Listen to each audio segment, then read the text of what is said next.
안녕하세요. 윤주아입니다. 저는 발달장애 자녀를 기르는 부모님들을 돕고 싶은 열정이 있는 교육치료사입니다. 제게도 5명의 자녀가 있습니다. 오늘은 아이의 적절한 감각 정합을 돕는 아주 중요한 운동에 대해 말씀드리고 합니다. 지난 에피소드를 통해 양치의 감각 자극이 어떻게 양치의 운동 기능을 만들게 되는지 나눴습니다. 다시 말씀드리자면 감각 정합 장애는 아이가 받아들이는 감각 자극에 칠만큼만 운동 기능으로 만들어지고 발달하기 때문에 생깁니다.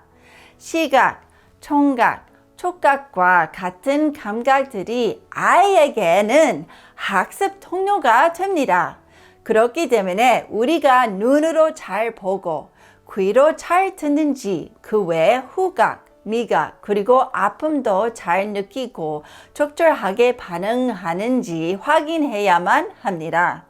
감각 자극의 질이 아이의 운동 기능의 질을 결정짓게 되기 때문입니다. 아이의 운동 기능을 발전시키기 위해서는 적절한 감각 자극이 주어져야 합니다. 손가락에서 느끼는 촉각 자극이 미세 운동 기능과 소근육 운동을 발달시키는 결과를 가져옵니다. 어떤 이들은 미세 근육 또는 소근육 운동을 발달시키기 위해서 글쓰기 또는 그림 그리기를 연습시키면 아이에게 도움을 준다고 생각합니다. 맞습니다. 많은 연습과 훈련은 언제나 도움이 되는 것이 사실입니다. 하지만 문제의 핵심 중 하나는 아이가 손가락을 통해 정확한 감각 자극을 받지 못하고 있을 수 있다는 것입니다. 아이의 근근육통과 손의 연결 동작에 눈에 띄게 향상되길 원하신다면 반드시 먼저 아이가 손에서 느끼는 감각 자극의 질을 향상시켜야만 합니다. 아이가 눈에 보이는 대로 무엇이든 끊임없이 만지려고 하나요? 갖고 놀던 종이를 찢거나 장난감을 서로 부딪혀서 부서지게 하나요? 아이가 숟가락을 붙잡고 있기 어려워해서 밥 먹는데 시간이 너무 오래 걸리나요? 연필을 삐뚤게 잡는 걸 더 좋아하나요? 손글씨가 너무 크거나 엉망인가요? 이런 모습들이 바로 아이가 적절하게 미세 운동 기능을 발달시키지 못했다는 지표들입니다.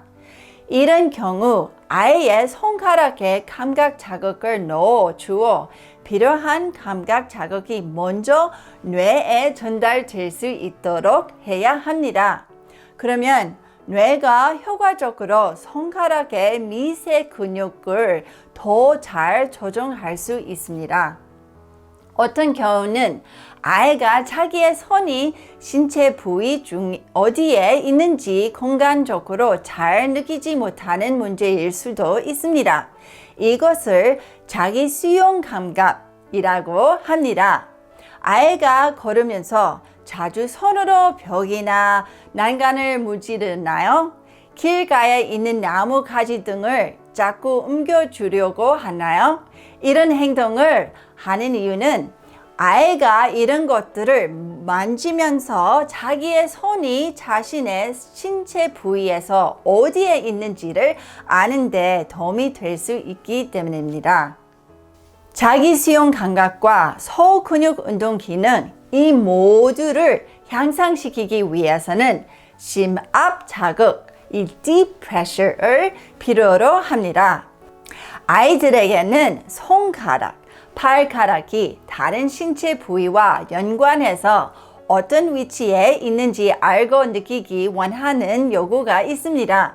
신체의 각 부위를 느끼는 자극들이 뇌에 전달되어 자신의 신체 부위가 어디에 있는지 그리고 어떻게 적절하게 사용할지 알게 됩니다.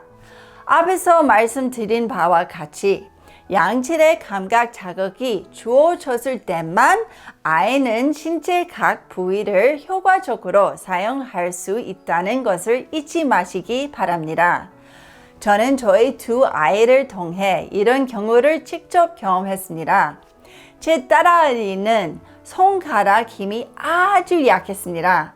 만 4살이 되었을 때도 스스로 옷을 입거나 벗지 못했습니다. 손가락 힘이 어떻게 주어야 하는지 그리고 어떻게 사용하는지를 몰라서 혼자 옷을 벗을 수가 없었습니다. 매일 손을 쓰고 손가락 움직이는 연습을 했지만 원하는 좋은 결과를 만들기에는 충분치 못했습니다. 반대로 제 아들은 자신의 손이 다른 신체 부위와 관련하여 어디에 있는지 잘 파악하지 못했습니다. 손으로 쉴 새 없이 주위 사람들을 만지고 잡고 어떤 때는 세게 잡아당기는 행동을 했습니다. 그리고 장난감 자동차를 가지고 놀 때는 자들을 심하게 충돌시키곤 했지요.